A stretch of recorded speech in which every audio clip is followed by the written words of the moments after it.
My father walked out on my dying mother to live with his mistress of 20 years. 2 weeks after Mom's funeral, he invited me to his engagement party. So I stood up during the toasts and told 200 guests the truth about how their love story really began. What happened next destroyed everything he'd built with his betrayal. If you believe that some truths need to be spoken no matter how uncomfortable they make people, hit that subscribe button right now. Like this video because you're about to witness what happens when years of hidden betrayal get exposed in the most public way possible. This story will give you chills. My name is Madison, and I'm 20 years old. This is the story of how I learned that sometimes the most devastating revenge isn't violence or destruction. It's simply telling the truth at exactly the right moment. People always say your father is supposed to be your protector, your hero, the man who shows you what love and loyalty look like. My father taught me something different. He taught me that some people will choose their own happiness over everything else, even when it means abandoning the people who need them most. I was 18 when our world fell apart. It was a Tuesday morning in March when Mom got the call that changed everything. Stage 4 brain cancer. Aggressive. Advanced. The doctor's words hung in the air like a death sentence, which, as it turned out, was exactly what they were. I remember watching my father's face when Mom delivered the news. I expected shock, fear, maybe denial. Instead, I saw something else, something that looked almost like relief. At the time, I couldn't understand it. Later, I would realize that Mom's diagnosis had given him the excuse he'd been looking for. His name is Robert, and for my entire life, I thought he was a good man. He worked as a financial advisor, provided for our family, showed up to school events, and played the role of devoted husband and father. What I didn't know, what none of us knew, was that for the past 20 years, he'd been living a double life. Her name was Catherine, and she was his secretary. Cliché, I know, but sometimes the most predictable betrayals are the most devastating ones. While Mom was planning family vacations and anniversary dinners, Dad was planning weekend getaways and secret dinners with the woman who would eventually replace her. The text message came 3 days after Mom's diagnosis. I'll never forget the sound Mom made when she read it. Not quite a gasp, not quite a sob, but something broken and hollow that seemed to come from deep in her chest. I need some space to process this news, the message read. I'll be staying at Catherine's apartment for a while. You and the girls will need to handle Mom's care. I'll send money for whatever you need. That was it. 23 years of marriage, 2 daughters, and a cancer diagnosis, and he reduced it all to a text message about needing space. No phone call. No face-to-face conversation. No explanation. Just abandonment disguised as emotional processing. My older sister Jessica and I stared at Mom in stunned silence. The woman who had spent 2 decades making our house a home, who had attended every soccer game and school play, who had been the emotional center of our family, was suddenly facing death alone because her husband decided he needed space. It's okay, Mom whispered, though tears were streaming down her face. He's scared. People handle fear differently. Even then, even with the text message still glowing on her phone screen, she was making excuses for him. That's the kind of woman my mother was. She believed in love so deeply that she couldn't imagine anyone abandoning it, even when they clearly had. The next 6 months were a blur of hospital visits, chemotherapy sessions, and sleepless nights. Jessica and I became Mom's caregivers, her advocates, her support system. We learned to administer medications, help her to the bathroom when she was too weak to walk alone, and hold her head when the chemo made her sick. Dad showed up exactly twice during those 6 months. Once to sign papers that the hospital needed, and once to collect some clothes from the house. Both visits lasted less than 20 minutes. He didn't ask how Mom was feeling. He didn't ask how Jessica and I were holding up. He just handled his business and left, like we were strangers he'd been inconvenienced to deal with. Meanwhile, Catherine became more and more visible in his life. She appeared in photos on his social media. She accompanied him to work events that Mom used to attend. She wore jewelry that looked suspiciously expensive for someone on a secretary's salary. And through it all, Dad acted like this was perfectly normal, like he hadn't just abandoned his dying wife to play house with his mistress. Mom's condition deteriorated steadily. The woman who had once run 5 miles every morning could barely make it from her bed to the kitchen. Her beautiful auburn hair fell out in clumps. Her vibrant personality dimmed as the cancer stole more and more of who she used to be. But she never stopped asking about Dad. Has he called? She'd whispered during her bad days. Maybe you should text him an update. She held on to hope that he would come back, that he would remember the vows he'd made and the family he'd built. He never did. Mom passed away on a quiet Sunday morning in September. Jessica and I were holding her hands when she took her last breath. The room was filled with flowers from friends, cards from coworkers, and love from everyone who had been part of her life. Everyone except the man who was supposed to love her most. Dad didn't come to the hospital. He didn't come to the funeral. He sent a flower arrangement with a generic card that read, "My deepest condolences to the family." Like he wasn't part of the family. Like he was just another acquaintance offering sympathy. The funeral was beautiful. Mom's friends spoke about her kindness, her strength, her unwavering optimism. Her co-workers shared stories about her generous spirit and infectious laugh. Jessica and I talked about the woman who had raised us to believe in love, even when love had failed her so completely. Dad's absence was a presence unto itself. People kept asking where he was, and Jessica and I had to keep explaining that he wasn't coming. The shame of having to make excuses for him was almost worse than the grief of losing Mom. 2 weeks after we buried our mother, Dad called. "Madison." His voice sounded different somehow, lighter, like a weight had been lifted from his shoulders. "I have some news I wanted to share with you girls." I was in Mom's bedroom, packing up her clothes to donate to charity. The room still smelled like her perfume, and her coffee mug was still sitting on the nightstand where she'd left it the morning she went to the hospital for the last time. "I proposed to Catherine," he continued, and I swear I could hear him smiling through the phone. "We're planning an engagement party next month. I'd like you and Jessica to be there." The words hit me like a physical blow. Less than a month after burying the woman he'd promised to love in sickness and in health, he was celebrating his engagement to the woman he'd been cheating with for 20 years. "An engagement party," I repeated, my voice flat with disbelief. "Yes, it's going to be beautiful. Catherine has been planning it for weeks. We've rented the ballroom at the Grandview Hotel. You remember, where your mom and I had our anniversary dinner that one year. There will be about 200 guests, dinner, dancing, the works." The casual mention of the hotel where he'd celebrated his marriage to Mom while planning his engagement to his mistress was so tone-deaf, so cruel, that I almost laughed. "Almost. You want us to come to your engagement party," I said, still processing the audacity of the request. "Of course I do. You're my daughters. This is a family celebration." Family celebration. The man who had abandoned his family when they needed him most was now demanding that we celebrate his new beginning. "Dad," I said carefully, "Mom died 2 weeks ago." "I know that, Madison. But life goes on. Catherine and I have been together for a long time, and we're ready to make it official. I hope you and Jessica can be happy for us." Happy for them. Happy for the man who had left his dying wife. Happy for the woman who had knowingly participated in the destruction of our family for 2 decades. That's when I realized something important. Dad wasn't just selfish. He wasn't just cruel. He was delusional. He actually believed that we should celebrate his betrayal, that we should welcome Catherine into our family like she hadn't been lurking in the shadows for 20 years. And that's when I decided that if he wanted a family celebration, he was going to get one. Just not the kind he was expecting. "We'll be there," I told him. Jessica thought I'd lost my mind when I told her about the conversation. "You actually said we'd go?"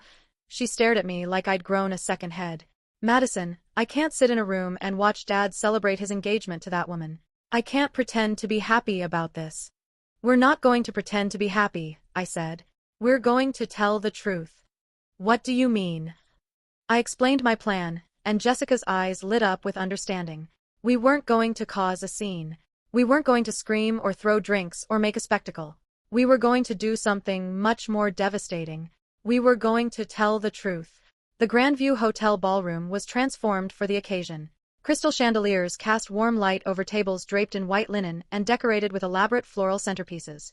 A string quartet played softly in the corner while guests sipped champagne and nibbled on expensive hors d'oeuvres. Dad looked happier than I'd seen him in years. He was wearing a new tuxedo and a smile that never seemed to fade as he worked the room, accepting congratulations and playing the role of the devoted groom-to-be. Catherine looked radiant in a flowing emerald dress that probably cost more than most people make in a month. Her engagement ring, a massive diamond solitaire that definitely hadn't come from a secretary's salary, caught the light every time she gestured. She moved through the crowd like a queen holding court, finally able to claim the position she'd been coveting for 20 years. Jessica and I arrived dressed in simple black dresses. Not funeral black, but not celebration attire either. Something that could be interpreted as sophisticated or somber, depending on your perspective. Dad rushed over the moment he saw us, his face beaming with joy. "Girls, you came. You look beautiful." He hugged us both, and I could smell the expensive cologne that Catherine had probably bought for him. "Come meet some of Catherine's family. They're wonderful people, and they're so excited to meet you." He led us around the room, introducing us to people who smiled politely and made small talk about how nice it was that Dad had found love again. Several people mentioned how difficult it must have been for him to lose his first wife, and how wonderful it was that he had Catherine to help him through such a tragic time. If only they knew the timeline.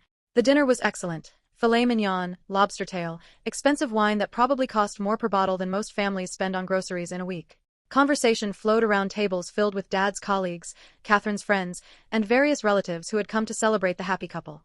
As dessert was being served, Dad stood up and tapped his champagne glass with a silver spoon. The room gradually quieted as attention turned to the head table where he stood with his arm around Catherine's waist. "Thank you all for being here tonight," he began, his voice warm and confident. "Catherine and I are overwhelmed by the love and support you've shown us. As many of you know, the past few years have been challenging for my family. Losing my first wife was incredibly difficult, and I couldn't have gotten through it without Catherine's unwavering support and love." Murmurs of sympathy rippled through the crowd. Several people nodded knowingly, clearly believing that Catherine had been a source of comfort during Dad's time of grief rather than the reason he'd abandoned Mom during her time of need. "Catherine has brought joy back into my life," Dad continued. "She's shown me that it's possible to love again, to build a new future, to find happiness even after tragedy. I'm grateful every day for her patience, her kindness, and her willingness to wait for me to be ready for this next chapter." Wait for him to be ready. Like she'd been some noble, patient woman waiting for him to heal rather than his longtime mistress who'd finally gotten what she wanted. "So please, raise your glasses to Catherine, the love of my life and my partner in all the adventures to come." The room erupted in applause and the clink of champagne glasses. Dad kissed Catherine tenderly while guests cheered their approval. It was a beautiful moment of celebration and new beginnings. It was also built on a foundation of lies. As the applause died down and people began to return to their conversations, Jessica and I exchanged a look. This was our moment. We stood up together, and the movement caught Dad's attention. He smiled at us, probably expecting us to offer our own toast to the happy couple. "We'd like to say something too," I said, my voice carrying clearly across the room. Dad's smile widened. "Of course. Everyone, my daughters would like to share a few words." The room quieted again, all eyes turning to Jessica and me. Catherine looked pleased, probably expecting us to welcome her into the family and express our happiness for their engagement. I took a deep breath and began to speak. "Thank you for letting us share this moment with you. You're right, Dad, the past few years have been challenging for our family. Our mother was diagnosed with stage 4 brain cancer in March of last year." A few people nodded sympathetically, clearly expecting a touching tribute to Mom's memory and how Catherine had helped Dad through his grief. 3 days after Mom's diagnosis, I continued, Dad sent her a text message. It said he needed space to process the news, and that he would be staying at Catherine's apartment while Jessica and I took care of Mom's medical needs. The room was completely silent now. I could see confusion starting to creep across some faces as people began to realize that the timeline didn't match the story they'd been told. For the next 6 months, Jessica and I watched our mother fight the bravest battle of her life. We held her hand through chemotherapy sessions. We helped her when she was too weak to walk. We were there for every doctor's appointment, every bad night, every moment when she needed someone to tell her she was. Dad visited twice during those 6 months. Once to sign hospital paperwork, and once to collect some clothes. Each visit lasted less than 20 minutes. Jessica picked up where I left off, her voice equally calm and clear. While our mother was dying, Catherine and Dad were attending work functions together, going on weekend trips, and building the relationship you're celebrating tonight. A relationship that began 20 years ago, when Mom thought she was in a happy marriage and had no idea her husband was living a double life. Gasps echoed around the room. I could see people turning to look at each other, confusion and horror dawning on their faces as they realized what they were really celebrating. Mom died on a Sunday morning in September, I continued. Jessica and I were holding her hands. Dad wasn't there. He didn't come to the hospital, and he didn't come to her funeral. He sent flowers with a card that said, "My deepest condolences to the family," like he was a distant acquaintance instead of the man who had promised to love her in sickness and in health. The silence in the room was deafening. Catherine looked like she wanted to disappear into the floor. Dad was frozen, his mouth slightly open, clearly unable to process that his daughters were exposing the truth he'd worked so hard to hide. 2 weeks after we buried our mother, Jessica said, Dad called to invite us to this engagement party. He wanted us to celebrate his new beginning with the woman he'd been cheating with for 20 years. The woman who helped him abandon his dying wife. I raised my champagne glass, and Jessica did the same. "So here's our toast," I said, my voice ringing clearly through the silent ballroom. "To our mother, who deserved better than a husband who abandoned her when she needed him most. To our father, who taught us that some people will choose their own happiness over basic human decency. And to Catherine, who built her happiness on the destruction of our family and the betrayal of a dying woman. We drained our champagne glasses and set them down on the table. "Thank you for inviting us to share this moment with you," Jessica said. "Now you all know exactly what kind of love story you're really celebrating." And then we walked out. The silence behind us was absolute. No one spoke. No one moved. No one applauded. The only sound was our footsteps on the marble floor as we left the ballroom and headed for the exit. We didn't run. We didn't slam doors. We didn't scream or cry or cause a dramatic scene. We simply told the truth and left Dad and Catherine to deal with the consequences. The aftermath was swift and devastating. By the next morning, the story had spread through Dad's professional network like wildfire. His colleagues, many of whom had attended the party, were horrified to learn the real timeline of his relationship with Catherine. Several clients called to express their concerns about his character and integrity. Catherine's family was equally appalled. Her parents, who had been thrilled about her engagement to a successful financial advisor, were mortified to discover that their daughter had been the other woman for 20 years and had participated in the emotional abandonment of a cancer patient. Friends who had attended the party began asking uncomfortable questions. How long had they really been together? Had he really left his dying wife for his mistress?